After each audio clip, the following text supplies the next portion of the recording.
The sum of first 7 terms of an AP is 182. Actual में इसमें क्या कहा गया है कि किसी एपी के 7 टर्म्स का सम 182 है.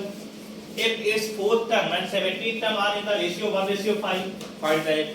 तो AP आपको फाइंड आउट नहीं करनी. पहले क्वेश्चन को समझो. इसको एग्जाम में ऐसे भी लिख सकते हैं कि भाई इन एन एपी, इसी क्वेश्चन को आप कंफ्यूज नहीं होना चाहिए. In an AP S7 equal to आपको कितना दे दिया है 182. साथ साथ में क्या दे दिया fourth term and 17 terms in ratio. तो A4 upon A17 equal to 1/5. इस बात को ऐसे भी लिख सकते हैं, या लैंग्वेज में लिखा या मैथमेटिकल 100% हो गया. ठीक है. Then find the AP. तब एपी निकालिए. एपी फाइंड आउट करने के लिए हमारा टारगेट क्या है? एपी हम कब निकाल पाएंगे?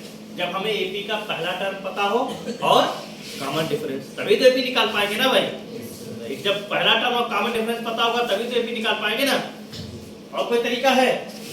और हमारे पास ये दो रिलेशन दिए, एक ये रिलेशन दिया और दूसरा रिलेशन ये दिया. तो इन रिलेशन से हमें ए और डी के दो रिलेशन मिल जाएंगे और उनको हम सॉल्व करके ए और डी को ऑब्टेन कर लेंगे. बस यही करना है पूरे उसमें. तो देखिए सबसे पहले तो आपको पहला रिलेशन दिया है. अब जो चीजें अननोन है उनको कंसीडर कर लेते हैं. Let first term of AP small A common difference. AP का कॉमन डिफरेंस जो है वो मान लेते हैं डी. तो आपको दिया गया S7 इक्वल टू 182. तो ये फॉर्मूला हो जाएगा. हम जानते हैं S equal to n/2 2a plus n minus 1 into d. तो यहाँ पर n के प्लेस पर 7 है. 7/2 2a plus 7 minus 1 into d equal to 182. A और डी दोनों हम लोगों को पता नहीं है. 2a plus 6d equal to 182. 7/2 इन दोनों में 2 कॉमन है. a plus 3d equal to 182. दूसरे 2 फिनिश हो जाएगा. a plus 3d equal to 182/7. a plus 3d का वैल्यू आ जाएगा 46, क्योंकि 7 का 14 7 6 का 42. तो एक इक्वेशन मिल गया a और d में. इट इज क्लियर ना? ठीक है. पहला रिलेशन. दूसरा रिलेशन आपको दिया है. ये कह रहा है कि 17 टर्म और 4th टर्म का 17 टर्म और 4 टर्म का जो रेशियो है वो 1:5 है. ये आपसे कहा गया है. तो A4 upon A17 equal to 1/5 ऐसा हो जाएगा. A4 निकालेंगे A plus 4 minus 1 into D.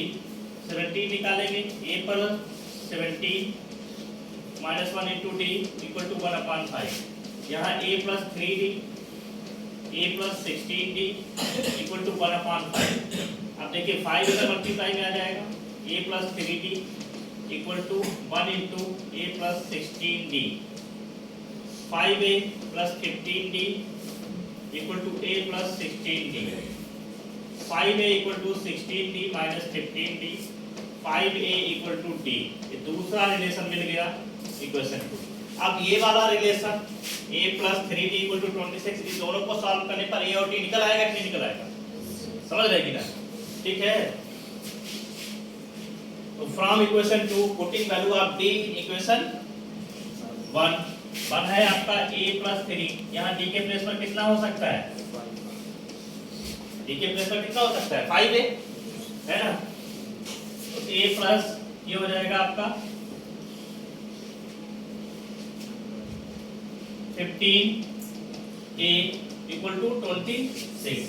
16a equal to 26.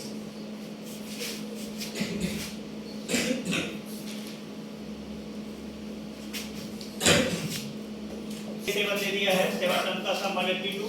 7/2 2a plus 7 minus 1 into 6d equal to 182 हो जाएगा. 7/2 2a प्लस 6d. सही है. यहाँ तक भी 2 कॉमन हो गया. a plus 3d a minus 16d a plus 16d हो जाएगा. 5a 15d d equal to 5a. a का वैल्यू थोड़ा फ्रैक्शन में आ रहा है. 26/16 हो जाएगा. a का वैल्यू आपका आ जाएगा 13/8. d ऑब्टेन किया गया है तो d का वैल्यू आपका हो जाएगा d इक्वल टू 5a. तो 5 इंटू 13/8 यानी कि 65/8.